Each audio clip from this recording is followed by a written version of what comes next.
that I really think is very important. What's the correlation between prohibiting alcohol and stopping scientific advancement?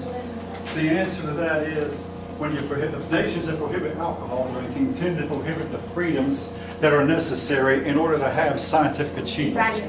Yes, I mean, hey, don't me wrong. I don't touch the stuff, and I don't encourage any of you to. But the idea is, you have to give each individual the freedom to decide for himself or herself whether or not they're going to touch the stuff. You hand me her test. That one. All right. Okay. Moving on then, chapter 9.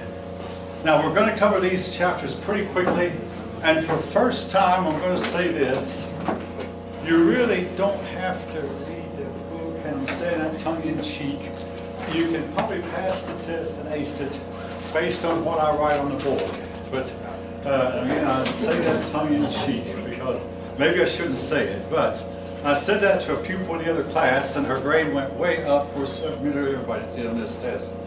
But, all right, maybe I shouldn't have said it, but that's done as said. Yes? On your website, the test average, is that with your Lord's test? Okay, no, okay, I'm glad you asked that. On the website, I put the test average. The next time I put the test average, it was the lowest score dropped. This time it was without, it was with the lowest score included. Next test, so you saw 2 grades. Your grade for this last test, which was mostly high for this class, and then your test average. For those persons who have missed the test, their average was low because I divided by 4. Everybody's grade got divided by 4 because we're taking 4 tests. So anyway, any other questions before I proceed? All right, now, folk, those of you who are here can hear this. Last semester, well, during the spring semester, I wound up giving a student a B who had an A because this student failed to realize that the final exam is a 4th year grade, and half of the final exam is on chapters 12 and 13, which you will not be tested on. Is that as clear as mud to you? In other words, if you decide, oh, I've got an A sewed up, and don't study chapters 12 and 13, you can forget about your A. Now, this student's grade was so high, he'd have had to make a 55 on the final to get a B for the course. Yeah, he made a 45. Dang. You made a what? He made a 45. How? He'd had to make a 55 to gotten a B for the course. I mean, it was average ever that high. And he dropped it down by simply not realizing he needed to come to class at the end of the semester. But more than half your grade, folk, is yet to be determined. Your paper is a 4th, the final exam is a 4th, and your other test also counts. So more than half your grade is yet to be determined. And you can, those of you who have an A average going in, you can blow it just by letting up at this point in the semester. All right, I've said my little speech. We'll move on. So the paper that we have to write, does the topic have to be on something related to history? Or It should be on world history. Now, one student in another class, the other class has already turned in a paper that has to do with medicine, medical care during World War I. I mean, it's relevant in his board, but I'm counting up all 5 points because it has nothing to do with world history up to 1500. And I say that in the syllabus. I mean, I'm counting all points if you write about Napoleon Bonaparte or about George Washington or something like that. So, it's past 1500, folk, up to 1500. Now, there is one case I'll make an exception. If you write about what barbarian immigration has done to nations, that applies to, I think, to everybody. Where if you write about what killing of babies has done to nations, that applies to ancient as well as modern times. And I think these issues are relevant, and I'm about to talk about barbarians in a few minutes myself. All right, any other questions? Hey. Okay, we'll proceed. By the way, makeups, folk, my next class begins at 2:30. If you need to make up a test, give me a call. I'll meet you upstairs on the 3rd floor of the E building, and you can make it up. But give me a call so I'll know you're here and know you're looking for me. All right, move on. India. Your book opens up with a big note that the dress style of India has changed very little until very recent times. Basically, India is a tropical country. Their dress style then was very loose-fitting clothes, which is ideally suited to a hot tropical climate. And this they have from ancient times. Now, one reason I mention this, when you come to Gandhi, which you will in the second semester of world history, Gandhi dressed in the old Indian style of very, very loose-fitting attire, and mostly white. And again, you might wonder why white. White sends the heat right back out of your body. It reflects the heat off of you, and it's a cooler color than say, black is. All right. Now, here is the, well, in studying any civilization, you have to look at what are their documents, their religion, their religious documents in particular, and how did it influence? Well, India's religious documents were contradictory in it. At times they called for a strong central government, and at times they called for a weak central government, where the result was the people of India did not know which path to follow.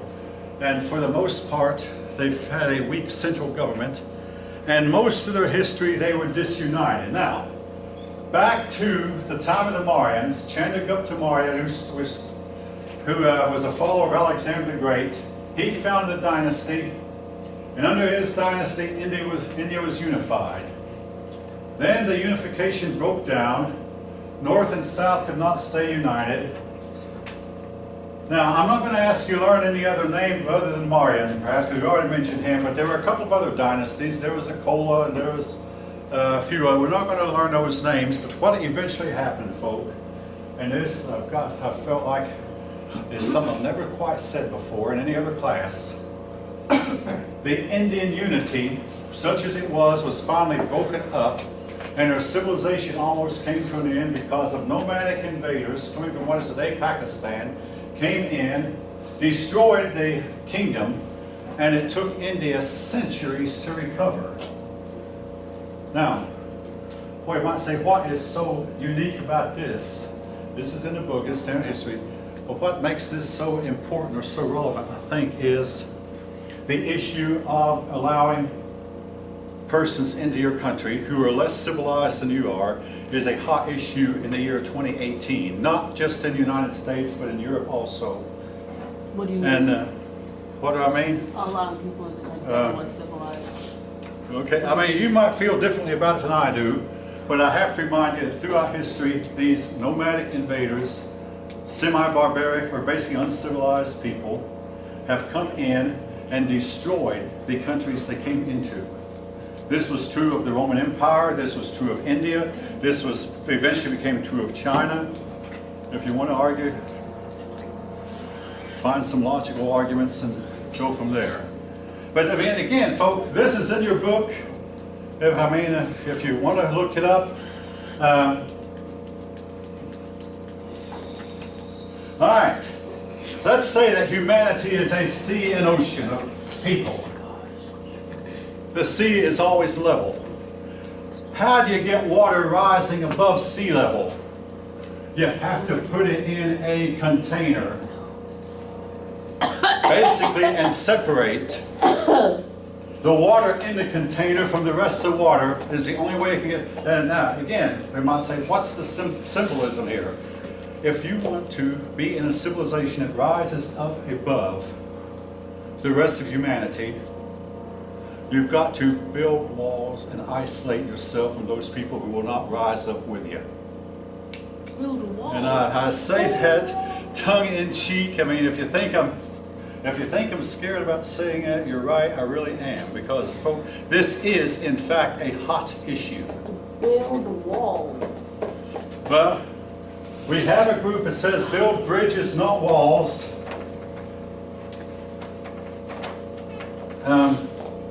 My take on that is the people who come in will not elevate us up, they will pull us down. All right, again, folks, you might can tell I don't like what I've just said. but it's my observation, and I feel like I have to say it, and all of you think have a good idea what I'm actually talking about. But to me, history has shown. All right, I taught in a public school for 5 years, and I told my dad before he died, I finally understand why that the Europeans and other peoples eventually set up a nobility. They had to separate themselves from the ordinary people who just simply were not wise enough. I don't want to say that their intelligence might have been equal to noble, they were just not wise enough to realize you have to live a certain way to get ahead. So the nobles finally set up class distinctions to separate so that they themselves could rise up and keep other people out who were not willing to rise up with them. All right, anyone want to comment? So, I know. All right. I agree with you. So thank you, thank you. I mean, hopefully that's why you're here. But, again, all right. The nomadic invaders eventually destroyed the Indian unity. The nomadic invaders fortunately did not get all the way south, so the southern part of India was able to build up some unified dynasties from time to time. But for the most part, India was destined to remain disunited until the British came in and conquered them in the late 1700s. Now, I hope all of you know that Great Britain once had 13 colonies in North America, and Georgia was one of the colonies. And Great Britain lost its 13 colonies in North America. All right, you seem to have heard that before. Hopefully all of you have. And when Great Britain lost its 13 over, they went to India.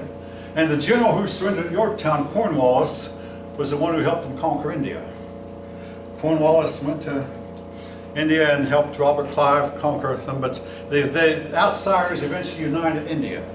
But they could not be united by themselves. Again, the dynasty that I'm not going to write that was the Gupta dynasty, and your book talked how great the Gupta dynasty was, ruled with benevolence, and India prospered. Oh yeah, the Silk Road went through India for a while. We did go through India. Now, after the Mauryan dynasty, the Roman Empire conquered the West, and the Romans sent a lot of colonies to the western shoreline of India. In other words, these colonists would not cross around Africa, but they'd go to the Red Sea, in other words, go across Egypt to the Red Sea, and then go by sea to India. And Rome had a lot of colonies in India, and a lot of these Romans remained, even after the Roman Empire fell. But a lot of Roman gold and silver found their way to India and the Far East and China. These gold and silver coins are still there. This led to the Roman Empire falling, and the Roman Empire was destined to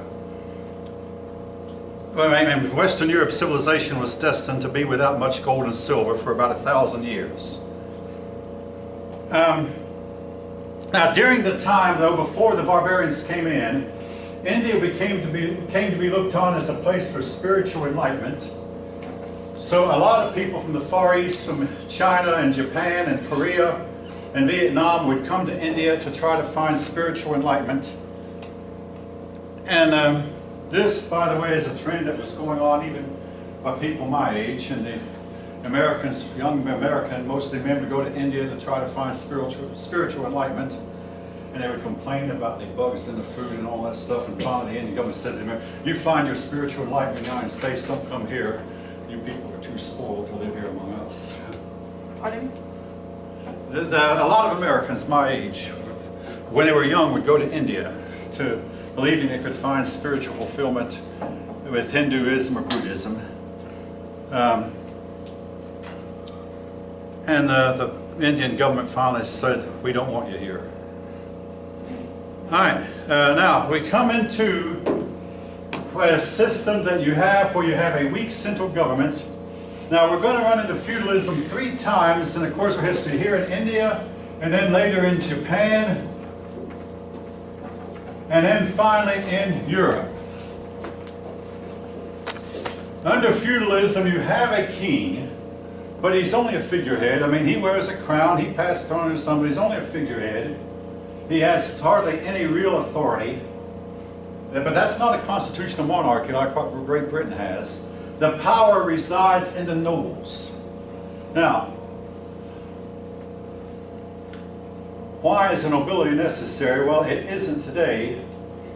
But for instance, Adolf Hitler could govern, and Stalin too, and Lenin could govern their countries because they had telephones, they had airplanes, they had the telegraph, and they had the trucks, and Hitler built superhighways, and he didn't need nobles. He could operate his country from right there, and him and his few buddies, Himmler and Goring and Hess, and these men could govern Germany from Berlin because they had the telephone, they had the airplane. But before the invention of these, kings had to govern through the nobles, and sometimes the nobles became the top power and the kings were reduced to nothing but figureheads. That's basically what the word feudalism means, where the nobility have the power and there's very little central authority in name only. And this is what northern India became. Southern India had a tradition of strong kingship, and a lot of southern kings then were still strong. But feudalism took over northern India and was to remain so for about 1,000 years. And again, what brought about feudalism in Europe? Barbarian invasions, and the European poor people would gather around a rich person and say, will you please help me fight off these barbarians who are coming in and taking all my stuff. So Europe united behind its rich, and that was feudalism. The king was powerless to assist them. Now, you said that southern India had strong kingship. They had strong kings, but they were not bothered as much by barbarian invasion because the barbarians never got that far south. You said who took over northern India? Eventually, feudalism took over. Feudalism became the system. Again, feudalism is never planned in advance. It's just what comes out of a chaos and where people desire to have some strong man, so they rally themselves around a strong man. This makes the strong man even stronger. And then these strong men start fighting among themselves, which was to be a part of European history for hundreds of years. Europeans started fighting among themselves, and this was to last for a long time. Now, then you have Buddhism versus Hinduism. Hinduism, of course, started out as a dominant religion of India, but then Buddhism threatened, and for a while it looked like Buddhism would take over India. Now, Buddhism remained very popular, but eventually Buddhism fell by the wayside in India and Hinduism took over and became the dominant. But Buddhism forced Hinduism to change. Now, this has been compared to the conflict between Catholic and Protestant, where Protestantism forced Catholicism to make some changes that actually were needed. Same way, Buddhism forced Hinduism to make some changes, and then Hinduism became dominant. Now, part of the problem now with Buddhism was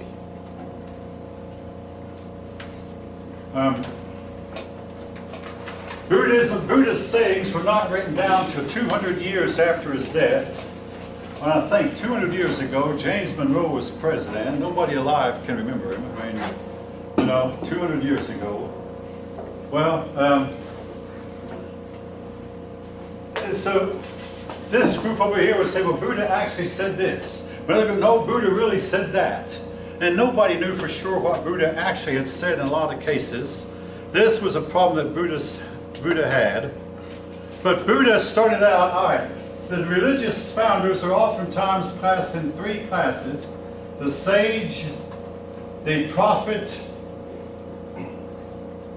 or the deity.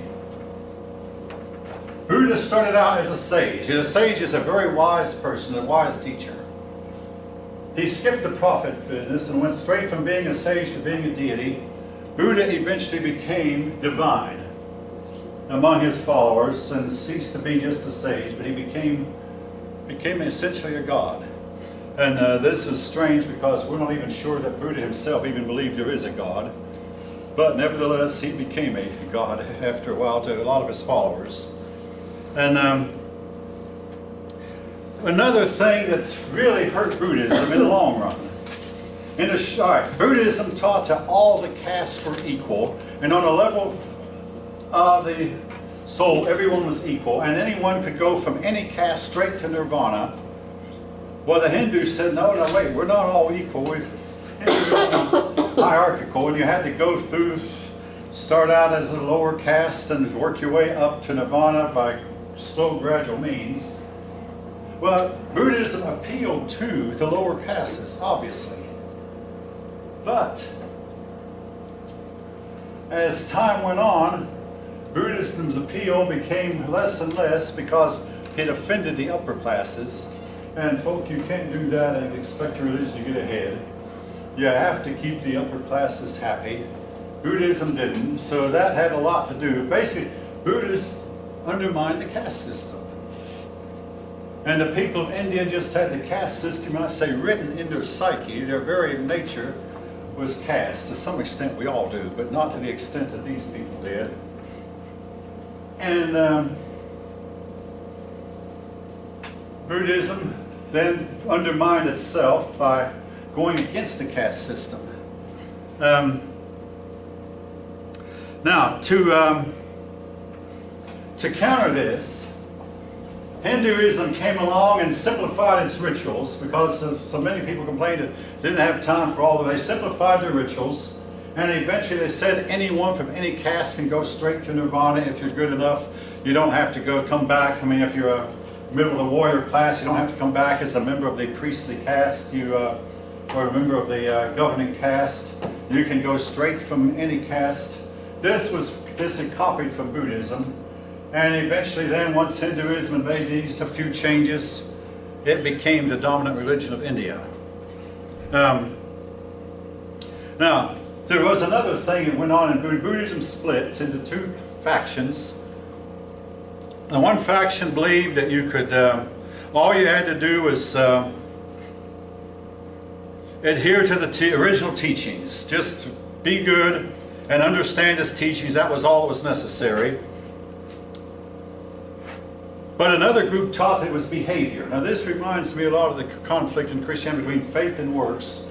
The one group believes it's faith alone. The other believes, no, it's faith and works. I'm not going to get into that except to say, you know, it's there. Buddhism had the same thing. Do you get to the top by believing in his teachings, or do you get to the top by good behavior? You know, it works. And the Buddhism split over the same issue. All right, now to make a long story short, Buddhism became a religion more than a philosophy. Just the same way that Buddha went from being a sage to a deity. But Buddhism declined in India, but it spread into Southeast Asia and became really prominent in places like what is today Indonesia, what is today Vietnam, and what is today China and Japan. Now, Buddhism did not take over either China or Japan. They were looked on as being foreign religions. But among the primitive peoples in Southeast Asia who tried to civilize, Buddhism became the dominant religion among a lot of these Southeast Asian countries who we'll talk about later in the period.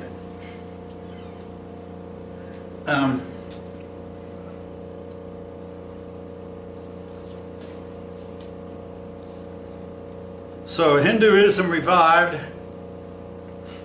and it played a big role in the decline of Buddhism. And again, Hindu rituals became available to everybody, including the untouchable classes even. And all this helped Hinduism take over. Again, Buddhism forced changes in them, just like competition forces changes in everybody. Without competition, we wouldn't have automobiles as good as they are now. When Americans only were making cars, the American manufacturers made crummy cars that would fall apart after 5 years. They took it to court and proved it.